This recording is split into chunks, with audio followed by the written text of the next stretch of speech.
Teacher যখন নিজেই প্রশ্নের উত্তর জানে না। বলো এই কোয়েশ্চেন অ্যান্সারটা কে পারবে? বলো এখানের মধ্যে কে পারবে? তুমি পারবে? আমি তো নিজেই পারবো না এই অ্যান্সারটা। তুমি পারবে? না। পারবে না কেন? পড়াশোনা করো না? কি করতে স্কুলে এসে বসে থাকো? এই তুমি বলো।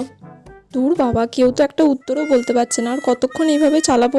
বেলটাও পড়ছে না যে ক্লাস থেকে বেরিয়ে যাব, ভালো লাগে না। বলো। এই তোমরা সবাই প্রাইভেট কার কাছে পড়তে যাও? ম্যাম আপনার কাছেই। ঠিক আছে, তুমি বাদ দিয়েও তো এতগুলো স্টুডেন্ট আছো, তার মধ্যে কেউ বলতে পারছো না? ম্যাম আপনিই বলে দিন। আমি কেন বলবো? আমি বললে তো তোমরা সবাই এমনিই জেনে যাবে। তাহলে তোমরা কি করো বাড়িতে? উফ, কি জ্বালায় পড়লাম রে বাবা, কেউ তো একটা বল। সব গাধা, আমিও গাধা, তার সাথে তোরাও গাধা। বলো।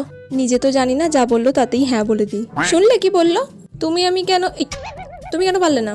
শুনে নাও ভালো করে, কালকে যেন কোয়েশ্চেনটা ধরলে তুমি পারো, ঠিক আছে? উফ বাবা, এতক্ষণে ঘন্টা পড়লো, তাড়াতাড়ি পালাই।